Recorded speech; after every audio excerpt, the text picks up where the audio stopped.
This conference will now be recorded. Nice catch. Yep, seconded. We're joining the Board of Zoning Appeals in progress so far. We've called the meeting to order. We do have a quorum present, and we've approved the agenda. And we have a motion and a second to approve the minutes from the April 23rd, 2020 meeting of the Board of Zoning Appeals. I will call a roll call in this instance, and I'll start with Chairman Davis. Aye. Member Johnson. Aye. Member Noel.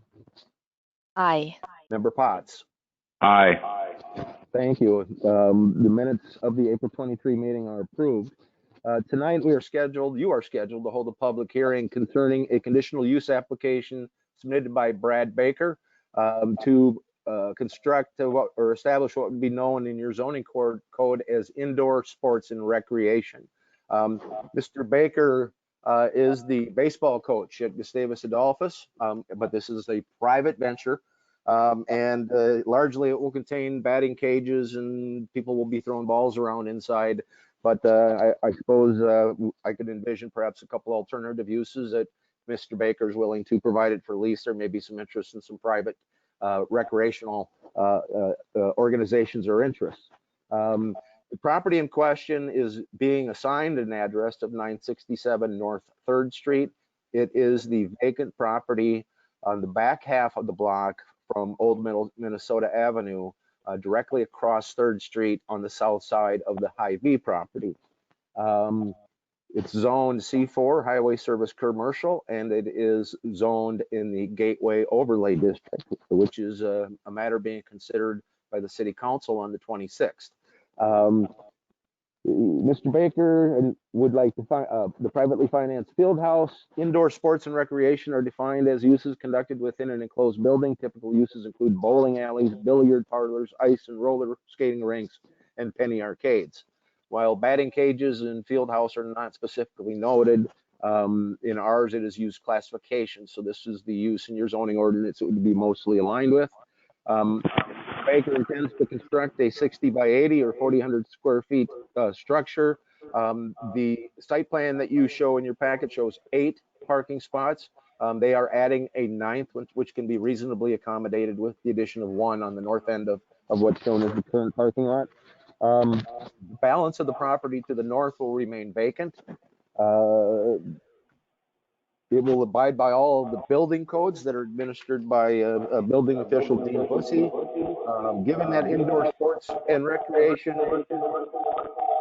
So, Brad and Larry, can you mute your phones and tell, because what you're doing is your phones are picking up me and then playing it back. So if you do have a mute button on your phone, or if you've got a headphone device for your phone, that would work also. I'm sorry, Larry.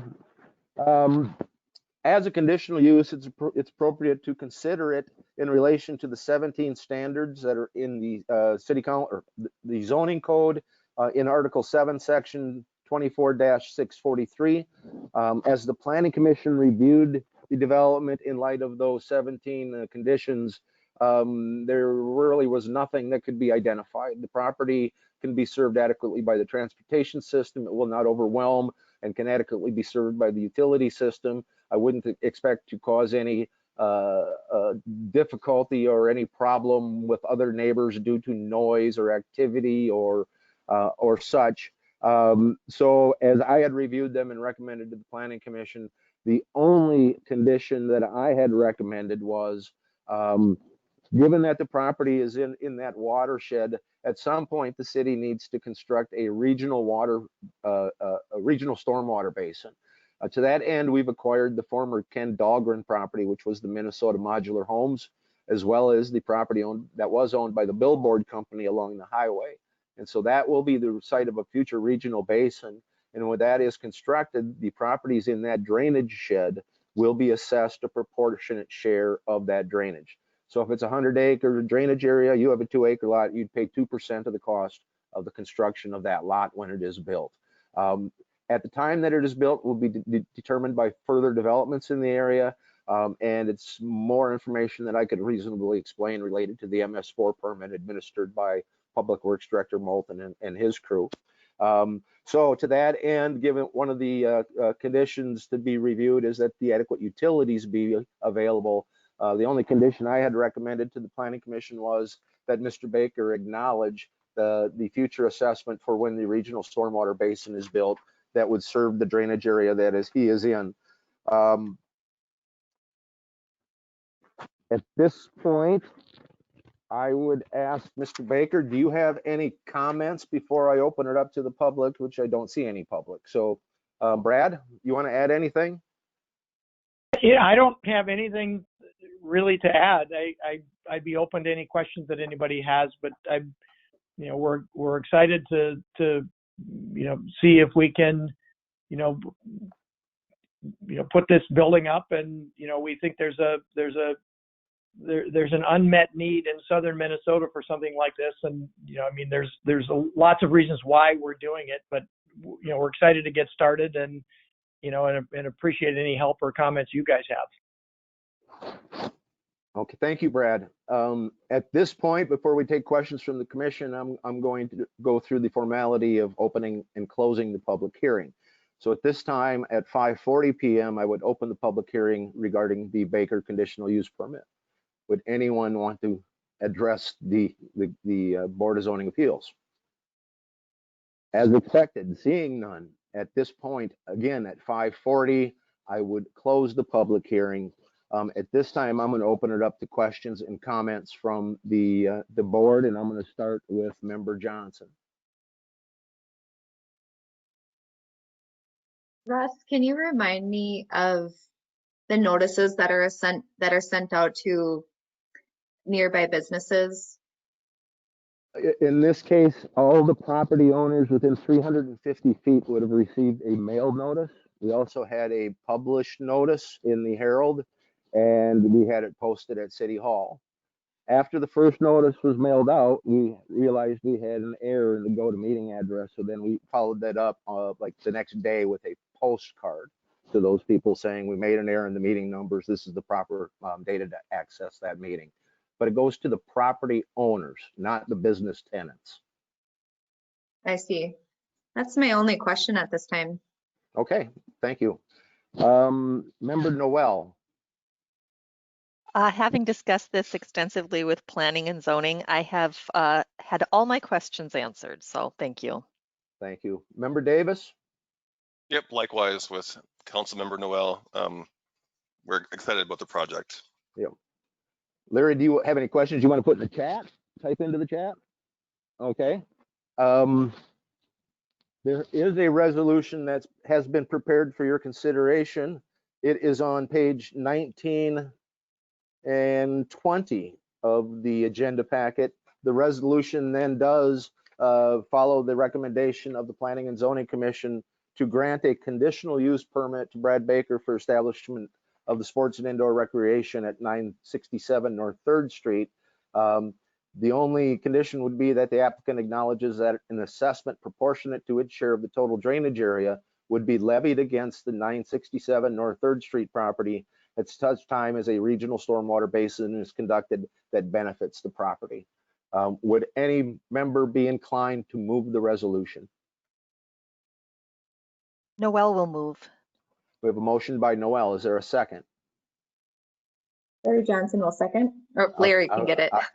I'll go with Carrie, because I think technically we're supposed to be able to hear Larry, but we do still have a quorum even without being able to hear Larry. So we have a motion and a second to approve the resolution as prepared. I will do the roll call, and I will start with Member Noel. Aye. Larry, you want to give me a thumbs up or thumbs down? Thank you. Member Davis. Aye. Member Johnson. Aye. Motion carried. Resolutions passed. Congratulations, Brad. I will record this document at the courthouse, so there's a public record. If by chance at some point in the future you sell the operation or it's transferred ownership, the conditional use goes along with the ownership, so or continues with the ownership. So it is recorded, so future owners of the property would know what conditions might be applied. Any questions going forward, Brad? No, thank you for all your work. No, thank you. Thank you for your investment. And I wish they had batting cages year round in Fairmount when I was a kid. Maybe I'd been able to hit my weight. Have a good evening, Well, Brad. Thanks, guys. Thank you. I have no unfinished business for the cause. I have a report, and I anticipated I'd be asked anyway about Lake Washington Marine and their conditional use permit. The conditional use permit was recorded as required. There was monitoring. He was given a reasonable period of time to come into compliance, which he did actually. At one point, it seemed that the only condition he was not in compliance with was the fence. And so he was given a deadline to put up the fence, which he ignored. Then a written notice was given from the city attorney's office, which he did not meet that deadline. So at that time, I swore out an affidavit of a violation with the city attorney's office that was filed with the court, was delivered to the owner. Subsequent to that, there had been a request for counsel to meet City Attorney Brandt and Paul Tanis representing Mr. Dirks, along with Mr. Dirks and City Administrator Prafke. That meeting was scheduled for last week, and it did get rescheduled for some pretty important reasons. But I believe it is rescheduled at this point, and I won't be party to that discussion. And I will take future direction from City Administrator Prafke and City Attorney Brandt. That's really all I know. But for a while, he was predominantly in compliance. And then there's also the question, as we discussed in length that night, is the conditional use permit, from my education and experience, can only be applied to the conditional use. So can it be applied to the boats that are stored there that are not for sale? Because that is a principal use.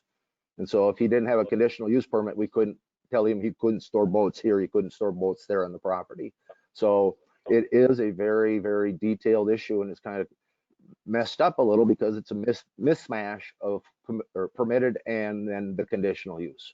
So that's what I have to report, but there has been steps. We have sworn out an affidavit of violation and pursued it through the city attorney's office. Any questions that I might answer? Yes. Any feedback from residents? Have there been any complaints? I haven't received any. I don't know if Mr. Prafke has, or Okay. if other council members Thank you. have. Caller 4, is that Mayor Zeman? Oh, I got a caller 4 on here. You don't have to identify yourself. It's a public meeting, so welcome. We're just about to conclude. So are there questions about the report on Lake Washington Marine? Larry, you can call me tomorrow if you want to talk about it. Hearing none. I have no further business. Are there any questions outside of the agenda? Hearing none. Would there be a motion to adjourn? I move that we adjourn. This is Andy Davis. Thank you. Motion by Davis to adjourn. Is there a second?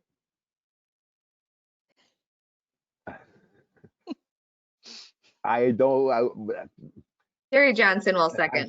I really do think we technically need that. I'm sorry, Larry.